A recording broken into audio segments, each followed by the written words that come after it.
I think I'm definitely right when I say a nosebleed can look a whole lot worse than it actually is. But that didn't stop everyone in my class from freaking out. Mrs. Allen told Adel Barnes to go to the office for help. Adel nodded, rolled up his sleeves, then sprinted off like he was some kind of superhero going to save the world. Charlie was out cold on the ground, his chin rosy red like he'd just been stuffing his face with a massive bowl of juicy cherries. Mrs. Allen put him in the recovery position, which I think was a bit over the top, to be honest. Someone started crying at that point, and then Marcus piped up, "Is he dead, miss?" Mrs. Allen stood up. "No, Marcus, don't be ridiculous. He's just fainted, that's all. Now, everyone move back. Give him some air. He's going to be fine." Sanjeev started retching and Kelly rubbed his back. "I didn't do anything wrong, miss. Honestly," I pleaded.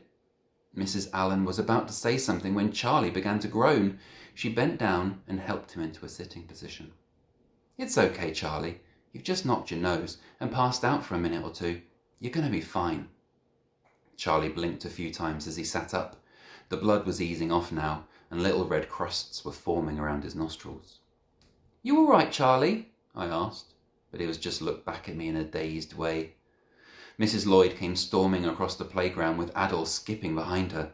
When she arrived, everyone fell silent. Even Sanjeev stopped retching.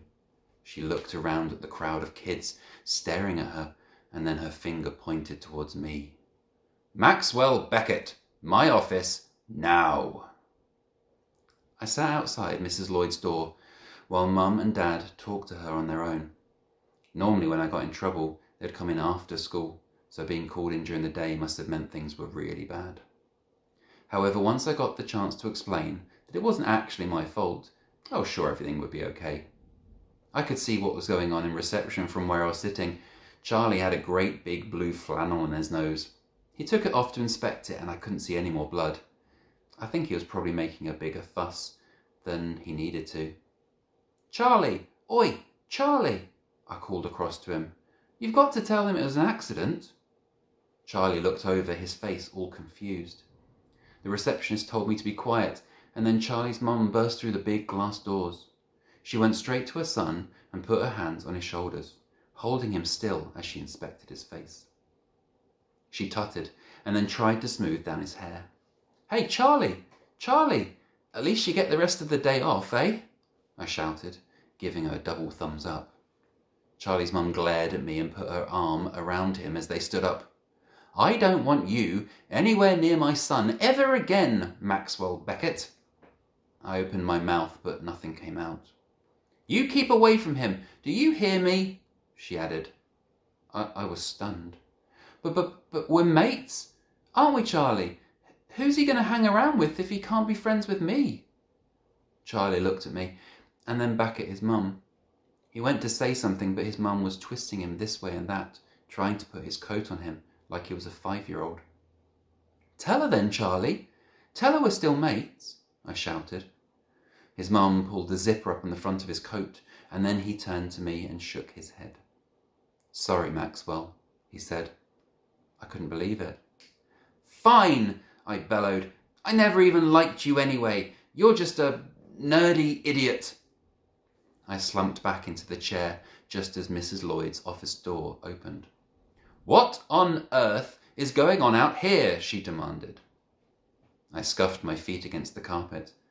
"As if you're not already in enough trouble, eh, Maxwell? Come on in then. Let's get this over with," she said. I got up really slowly and followed her into her office.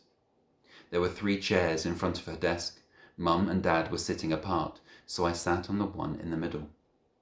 Mrs. Lloyd rolled up the sleeves on her cardigan and leaned her elbows on the desk. It was her "this is serious" pose. I'd seen it many times before. "So, Maxwell, you obviously know why you're here. I've had a good chat with your parents and we're all in agreement that your behaviour warrants punishment." More detentions. Great. I slumped down in my seat as far as I could while Mrs. Lloyd continued. "Therefore, I'm very disappointed and actually quite sad to have to tell you that you will not be welcome at the centenary ball tomorrow evening." What? I yelled, sitting bolt upright. I couldn't believe it. I felt a great lump forming in my throat and I swallowed it away. But Jed and Baz are going to be there. We're going to be on TV. She waved her hand at me. And that brings me on to the next thing. I understand from Mr. Howard that in form this morning you took it upon yourself to ruin the news of our surprise guests at tomorrow's event. Why would you do that, Maxwell? Why would you want to spoil it for others? I opened my mouth, but I wasn't sure what to say. I just thought... I stuttered. Anyway, what happened to Charlie was a complete accident. Honestly... I looked at Mum and Dad, but they were both staring down at the horrible beige carpet. Mrs. Lloyd carried on.